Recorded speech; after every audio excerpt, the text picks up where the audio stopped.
नमस्कार, मी राहुल पाटील. स्वागत आहे तुमच्या सगळ्यांचं माझ्या यूट्यूब चॅनलवरती. 50 डेज 50 रायटिंग्स या चॅलेंजमधला आजचा आपला 30वा दिवस आहे. झालं असं होतं की मी एसटीतनं प्रवास करत होतो. खिडकीच्या साईडला बसलो होतो. कोल्हापुरामध्ये सिग्नलवर मी थांबलो. साईडला एक 4 व्हीलर येऊन थांबली. ड्रायव्हर सीटवर ड्रायव्हर बसला होता. साईडच्या सीटवर वडील बसले होते. मागच्या सीटवर 2 मुलं आईस्क्रीम खात बसली होती आणि शेजारी त्याची आई बसली होती. त्याच वेळी एक फाटक्या कपड्यातनं एक मुलगा तिकडे चालत आला. इकडं तिकडं कोण काय देते का, 4 पैसे मिळत आहेत का, या अपेक्षेनं प्रत्येकालाच तो विचारत होता. या गाडीच्या जवळ आल्यानंतर वडील जे पुढे बसले होते ते फोनवर बोलत होते आणि त्याच वेळी त्या मुलग्यानं जोरात त्या काचेवर हात मारला. त्याच्याकडनं नकळत ही गोष्ट झाली. मुलगा बारका होता, पण त्या वडिलांचा पारा चढला. फोन तिथनच खालीच गाडीतच पडला. त्यांनी गाडीची काच खाली केली. शिव्यांची अक्षरशः लाखोळी त्या मुलग्याला दिली आणि डोक्यावर एक टपली मारली. हे सगळं घडलेलं बघून आईस्क्रीम खात जी मुलं मागं बसली होती ती बाहेर आली आणि त्याने त्या मुलाकडे बघितलं आणि त्या मुलग्यानं सुद्धा काही घडलंच नाही अशा आविर्भावात त्या 2 मुलांकडे बघून स्मित हास्य केलं, स्माइल केलं. मला एक प्रश्न पडला की एवढं बारकं ते पोरं, आता इथं जर आपली लाज राखायची असेल तर आपल्याला त्याच्याकडे बघून हसलं पाहिजे. हे उपजत शहाणपण आलं कुठं? त्या 2 मुलांमध्ये, गाडीत आईस्क्रीम खाणाऱ्या मुलांमध्ये आणि इकडे टपली खाणाऱ्या मुलांमध्ये असं किती अंतर होतं?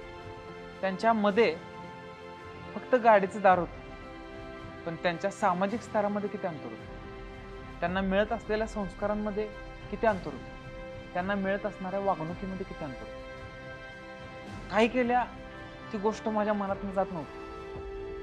त्या मुलाबद्दल मला फार संवेदना वाटत होती.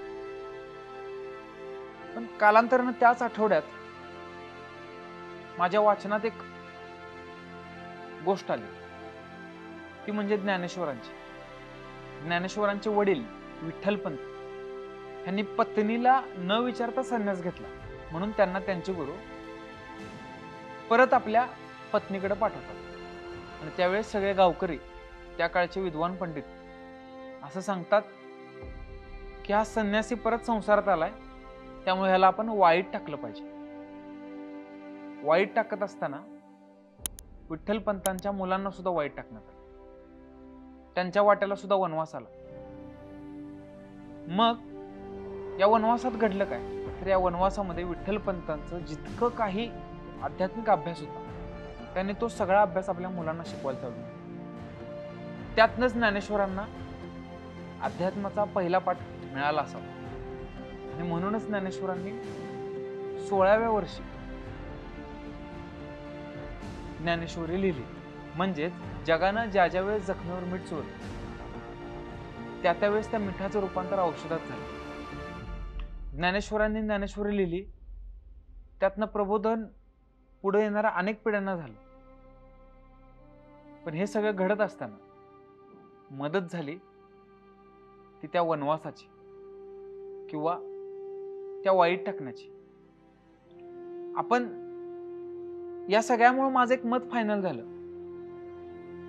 की एखादी घटना आपलं मत बनवते आणि आपलं वाचन ते मत बदलते.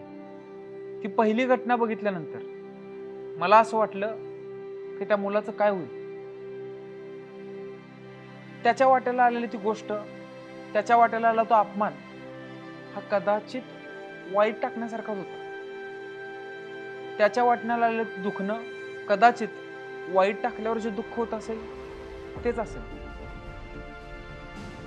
त्यामुळे मला असं वाटलं की त्या मुलाचं भविष्य सुद्धा निश्चित स्वरूपानं तसंच असणार.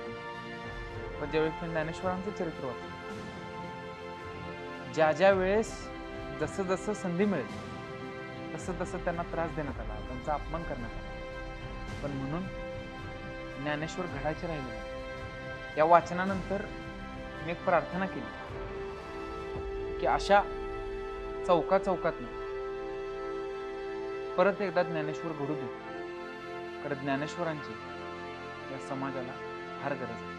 आजचं आपलं रायटिंग हे फार पुढे न जाता ते त्या त्रासाबद्दलच आहे, त्या चोळल्या गेलेल्या मिठाबद्दलच आहे.